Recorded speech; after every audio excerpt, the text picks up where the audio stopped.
Ladies and gentlemen, life is a constant stream of events, some expected, others completely unpredictable. We experience joy, sadness, success, failure, and everything in between. Yet much of our suffering does not come from these events themselves, but from our attachment to them. We cling to expectations, to outcomes, to people, and to ideas about how things should be. When reality does not align with these attachments, we suffer. Detachment, then, is not about avoiding life or suppressing emotions. It is about engaging fully while maintaining the wisdom to let go when necessary.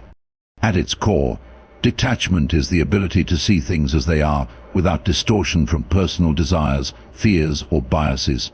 It is the skill of observing without being consumed.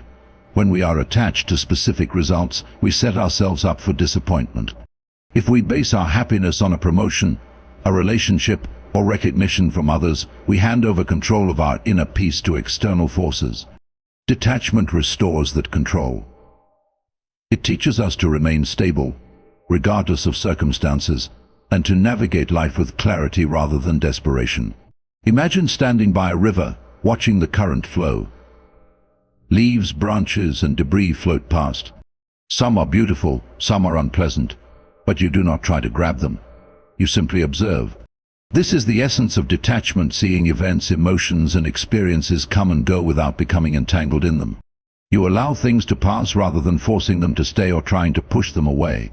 Many people misunderstand detachment, thinking it means apathy or indifference. In reality, it allows for deeper engagement. When you are attached, fear and insecurity taint your interactions. You might cling to a loved one out of fear of losing them, suffocating the relationship in the process. You might desperately seek validation, which clouds your authenticity. But when you are detached, you love more purely, act more freely, and think more clearly. You give your best without demanding a particular outcome. You enjoy experiences without needing them to last forever. Detachment also enhances emotional resilience. Consider the difference between a tree with deep roots and one with shallow roots. The tree with deep roots bends with the wind but does not break. The one with shallow roots is easily uprooted. A person who is detached is like the deeply rooted tree. They experience loss, setbacks, and disappointments, but do not collapse under their weight. They acknowledge emotions without becoming enslaved by them. They recognize that pain is a part of life, but suffering is often choice.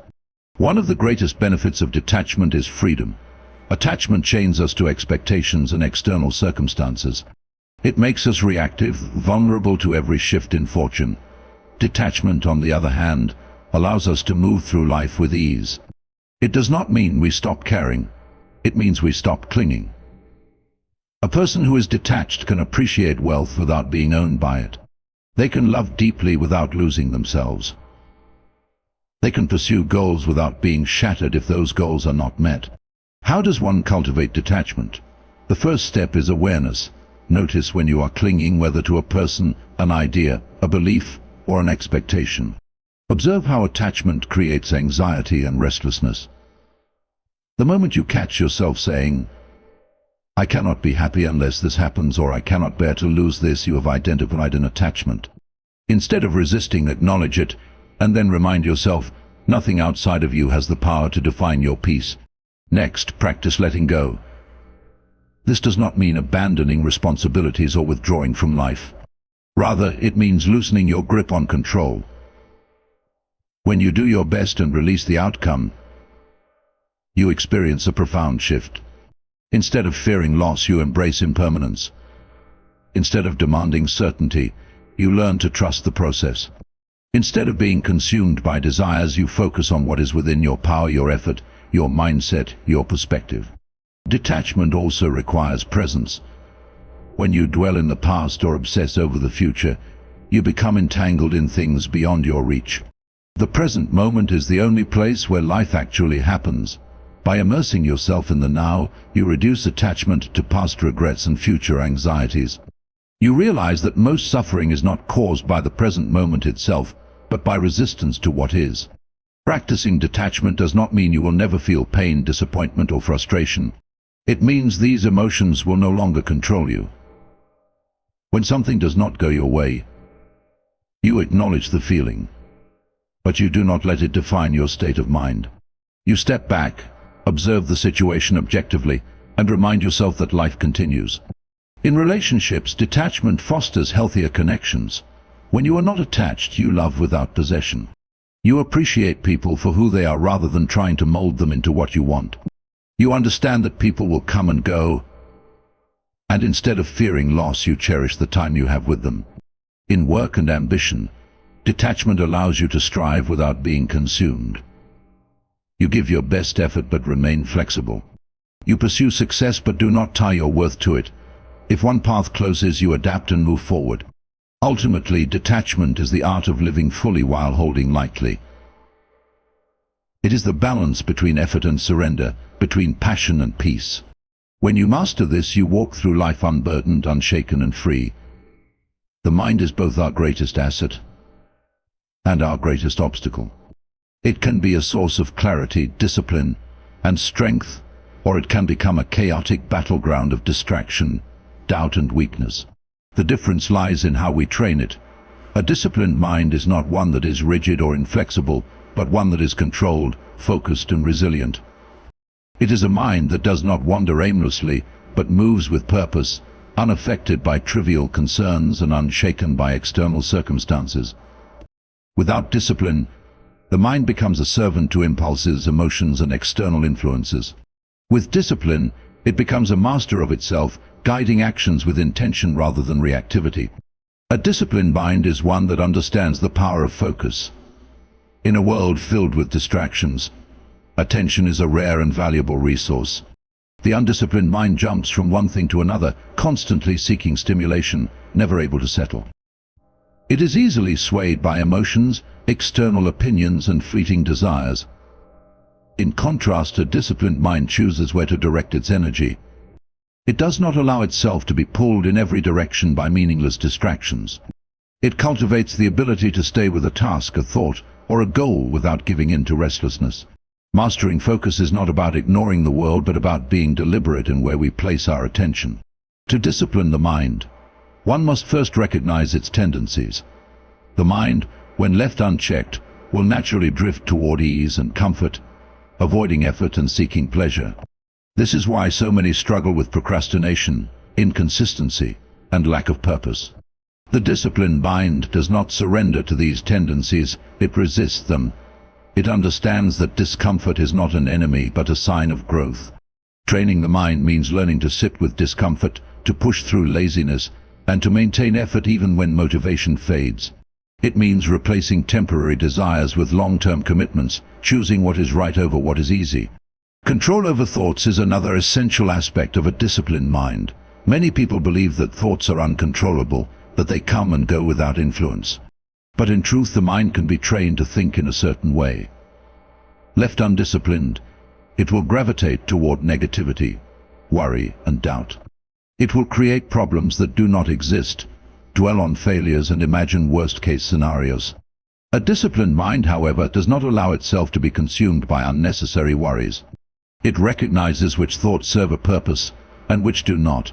It does not indulge in self-pity or allow fear to dictate actions. Instead, it replaces destructive thoughts with constructive ones, challenges irrational beliefs, and focuses on solutions rather than problems. One of the greatest tests of mental discipline is emotional control. Many people believe their emotions are uncontrollable, that anger, frustration, and sadness must dictate their reactions. But emotions are merely signals, not commands. A disciplined mind feels emotions but does not become overwhelmed by them. It acknowledges anger but does not let it drive reckless actions. It recognizes disappointment but does not allow it to turn into despair. It understands that while emotions are natural, they do not have to control behavior. This does not mean suppressing emotions but rather mastering them, using them wisely rather than being used by them. Another key element of mental discipline is consistency. The mind naturally seeks novelty, preferring instant gratification over steady progress. This is why so many abandon their goals at the first sign of difficulty. A disciplined mind, however, is built on routine, on showing up even when motivation is absent. It understands that greatness is not achieved through sporadic bursts of effort but through relentless commitment over time. Whether in learning, fitness, work, or personal growth, those who succeed are not necessarily the most talented or the most fortunate, but the ones who remain consistent despite challenges.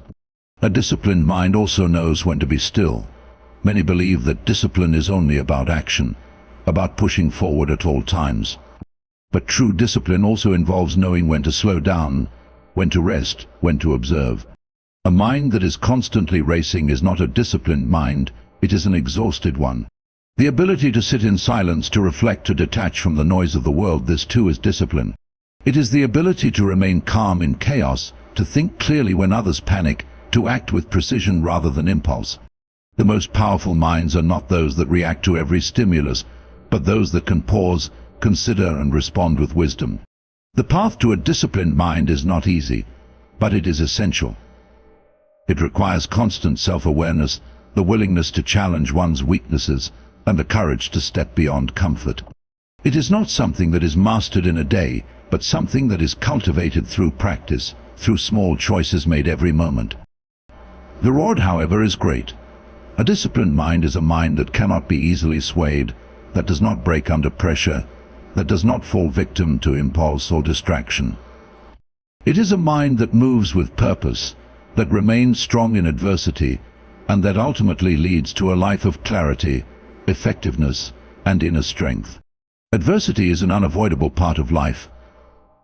No one escapes hardship, struggle, or pain. Yet what separates those who crumble from those who rise is not the absence of suffering, but the response to it. Strength in adversity is not about avoiding difficulty, but about facing it with resilience, endurance, and a mindset that transforms obstacles into opportunities. Hardship does not define a person, their reaction to it does.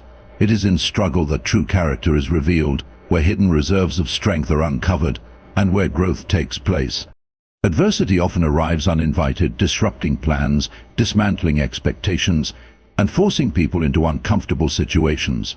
The first instinct may be to resist, to complain, or to wish things were different. But resistance only prolongs suffering. A person who fights reality wastes energy on something they cannot control. Instead of asking, "Why me?" or "How can I avoid this?" the stronger question is, "How can I use this?" Strength in adversity comes from shifting focus away from the unfairness of the situation and toward what can be done in response. Hard times test patience, endurance, and self-belief. Many people break not because the situation is impossible, but because they tell themselves it is. The mind, when undisciplined, magnifies suffering, exaggerates problems, and creates fear where none is needed. But when trained, the mind can turn adversity into an ally. Those who develop resilience understand that hardship is a refining fire, stripping away weakness and leaving behind something stronger.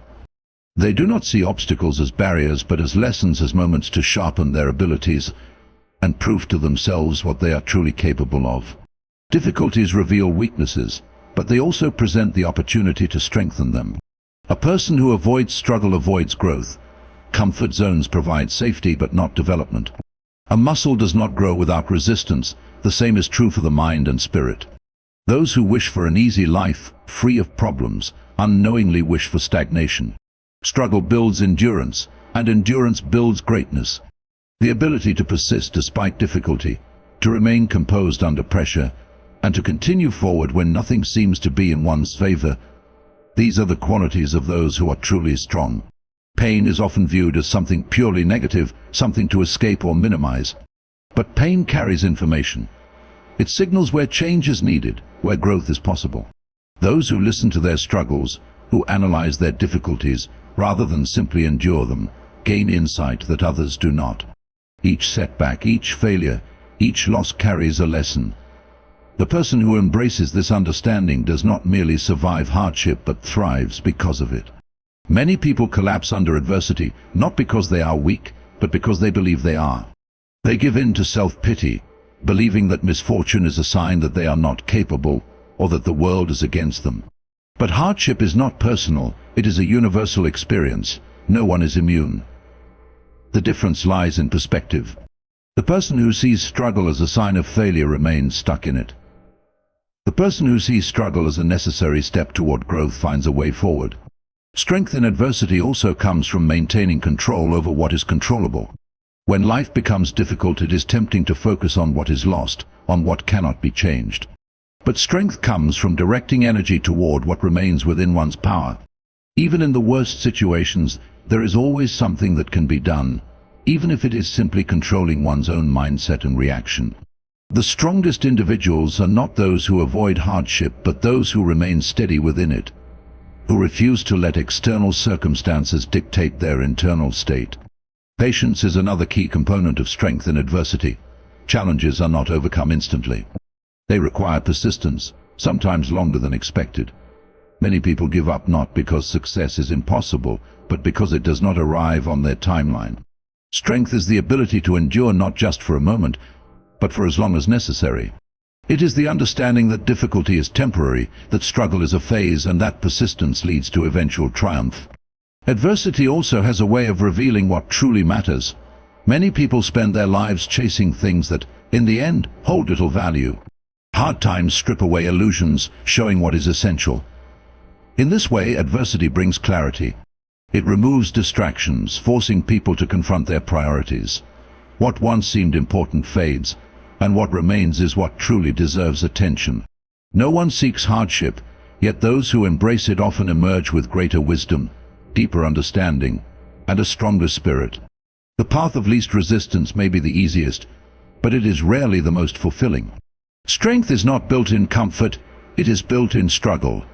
Those who choose to face adversity rather than run from it, to use it rather than curse it, and to grow from it rather than be defeated by it, become unbreakable. Simplicity is often mistaken for lack, for having less, for doing less. But true simplicity is not about deprivation. It is about clarity. It is about cutting away the unnecessary so that what remains is meaningful, essential, and fulfilling. In a world that constantly urges people to do more, buy more, chase more, the pursuit of simplicity is an act of quiet rebellion. It is the choice to step away from excess, from distractions, from the noise, and instead embrace a life that is intentional, focused, and free from unnecessary burdens. At its core, simplicity is about identifying what truly matters. Many people live their lives accumulating possessions, commitments, responsibilities, and even thoughts that do not serve them. The weight of all these things does not add to life but detracts from it. The more one carries, the more difficult it becomes to move freely.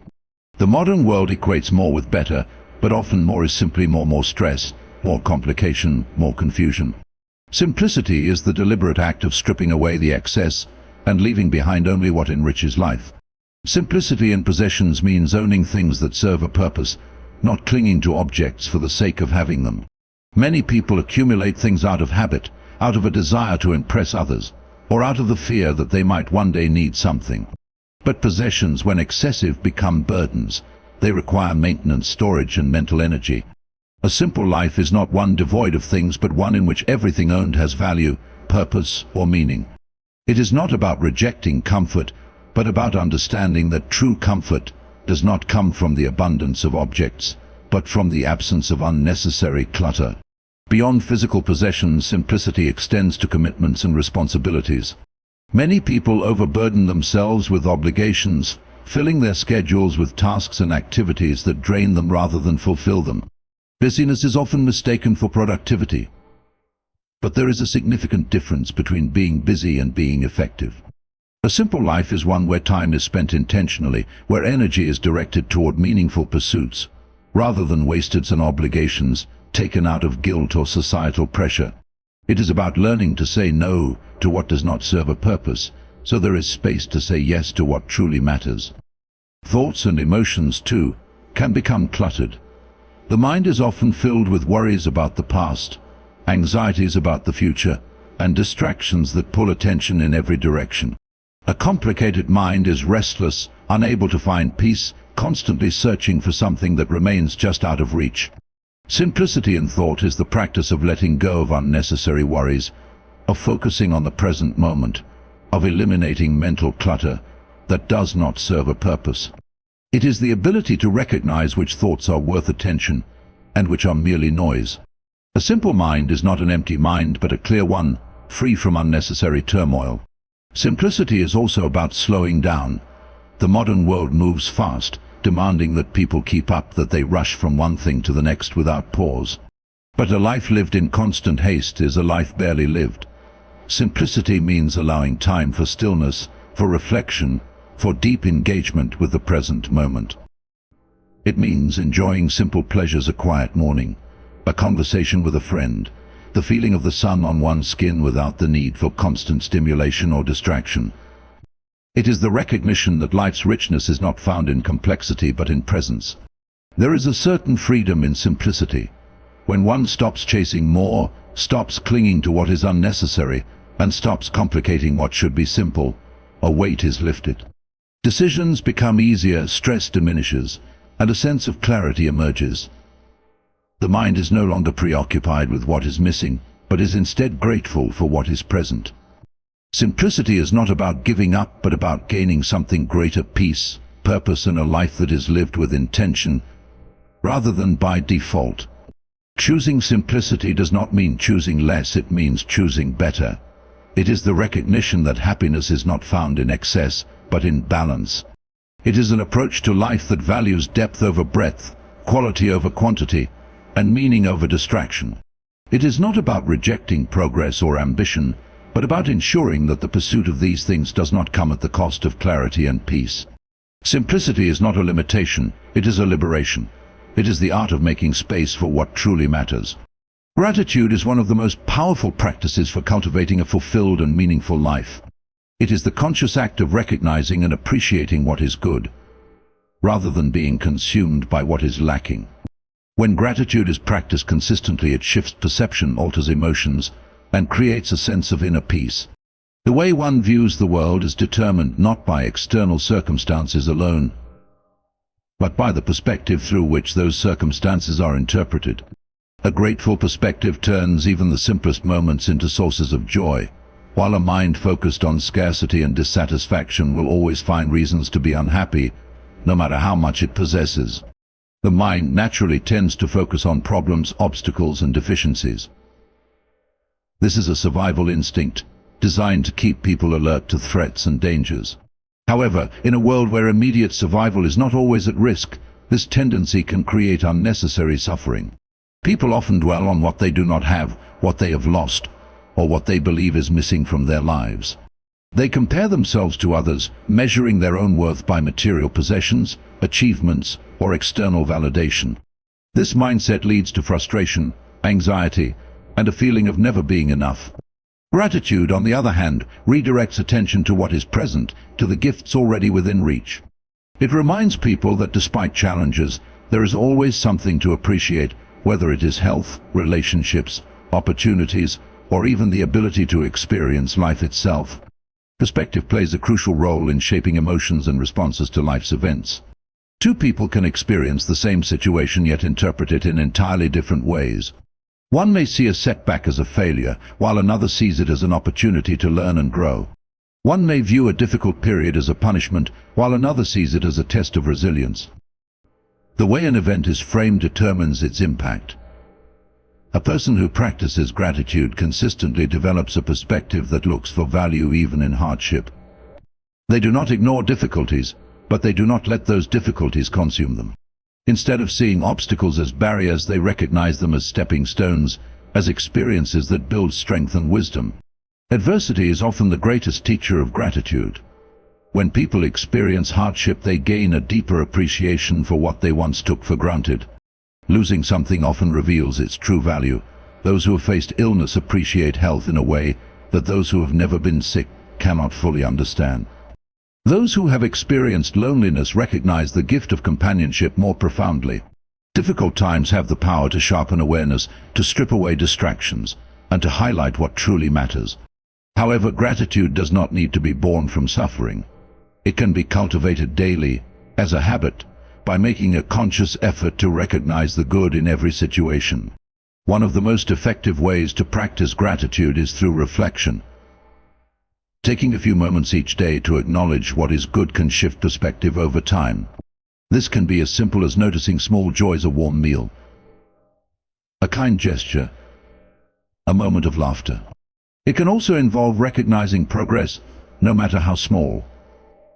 Often people focus on what they have yet to achieve rather than how far they have come. Gratitude shifts focus from what is missing to what is already present.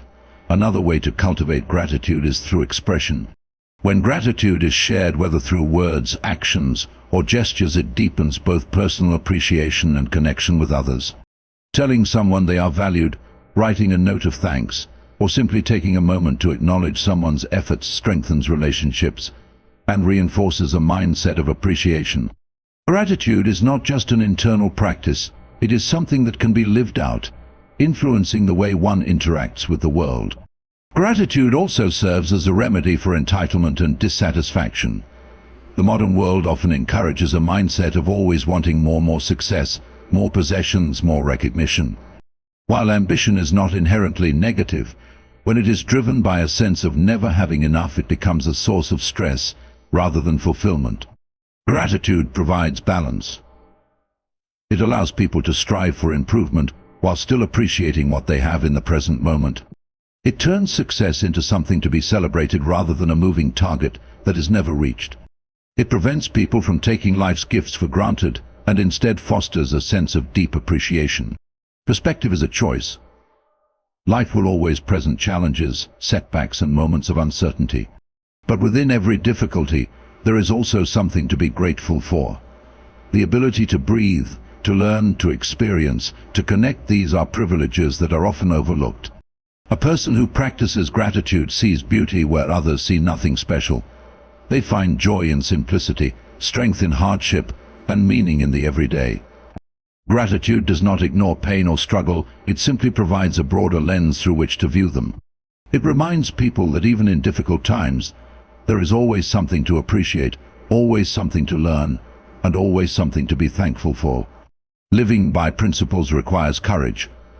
In a world where external pressures constantly push individuals to conform, to take the easier path, or to compromise their values for convenience, standing firm in one's beliefs is an act of strength. Principles serve as a guide, a foundation upon which decisions are made, but following them is not always easy. It requires resisting the temptation to take shortcuts, refusing to be swayed by the opinions of others, and enduring the discomfort that often comes with doing what is right rather than what is easy. True integrity is demonstrated not when it is convenient to uphold one's values, but when doing so comes with difficulty and sacrifice. There will always be moments in life where standing by one's principles is tested. Challenges arise that make it tempting to compromise. The fear of rejection, loss, or failure can push people to act in ways that go against their core beliefs.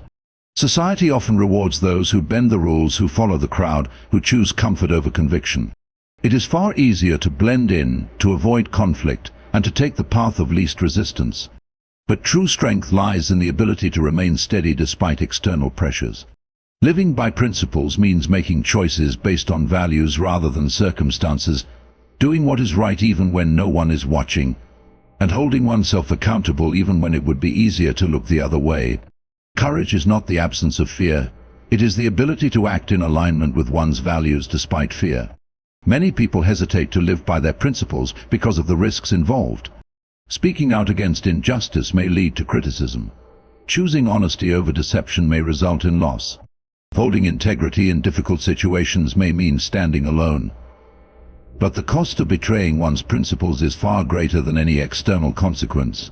It leads to inner conflict, self-doubt, and a sense of emptiness that no amount of external validation can fill. Strength of character is built not through comfort, but through the willingness to endure discomfort in order to remain true to oneself. Living by principles also requires consistency. It is not enough to uphold values when it is convenient, but abandon them when the stakes are high. Many people claim to have principles, but when faced with real tests they falter. They justify small compromises, believing that bending their values in certain situations is acceptable. But every compromise weakens the foundation upon which character is built. True integrity means standing firm in both small and significant moments, refusing to make exceptions that dilute one's beliefs. It is in the everyday decisions, in the small acts of honesty, kindness, and discipline, that true strength is cultivated. Principles provide clarity in a world full of distractions and conflicting messages. When one lives by a strong set of values, decisions become easier. There is no need to constantly weigh different options or seek approval from others. The path forward is clear because it is guided by an internal compass rather than external influences. Without principles, people are easily swayed, making decisions based on fleeting emotions or the expectations of others. This leads to instability, as choices are driven by circumstances rather than a solid foundation. But when principles are firmly established, they act as an anchor, allowing individuals to navigate challenges with confidence and certainty. At times, living by principles may result in setbacks. There may be missed opportunities, broken relationships, or moments of isolation. But the rewards of staying true to one's values far outweigh the temporary difficulties. A life built on integrity leads to a deep sense of self-respect, inner peace, and trustworthiness. It fosters genuine relationships, as people are drawn to those who are consistent and reliable. It creates a legacy that is defined not by external success but by the unwavering commitment to truth, justice, and honor. The courage to live by principles does not mean perfection. Everyone makes mistakes, faces moments of doubt, and struggles with difficult choices. What matters is the willingness to acknowledge shortcomings, to learn from them, and to recommit to one's values. Strength is not found in never failing, but in continuously striving to uphold what is right despite challenges. It is in the resilience to stand back up after a fall, to correct one's course when necessary, and to remain steadfast in the face of adversity. The world is full of distractions, temptations, and influences that seek to pull people away from their values. It is easy to rationalize small compromises, to prioritize short-term gains over long-term integrity, and to follow the crowd rather than stand alone. But those who have the courage to live by their principles build a life of meaning, purpose, and authenticity. They are not swayed by trends or the approval of others. They do not seek validation from external sources. Instead, they are guided by an internal sense of right and wrong, by the unwavering commitment to live with honor and truth. It is this courage, this steadfast dedication to principles, that defines true strength and character. Living by principles is not always the easiest path, but it is the most fulfilling one. It requires courage, consistency, and the willingness to stand firm in the face of challenges. There will be moments of doubt, moments of pressure, and moments where compromise seems tempting. But the true measure of strength lies in remaining steadfast. A life guided by values is a life of clarity, integrity, and purpose. In the end, external success fades, but character endures. The choices made, the principles upheld, and the courage to stand by them define not just the path walked, but the legacy left behind.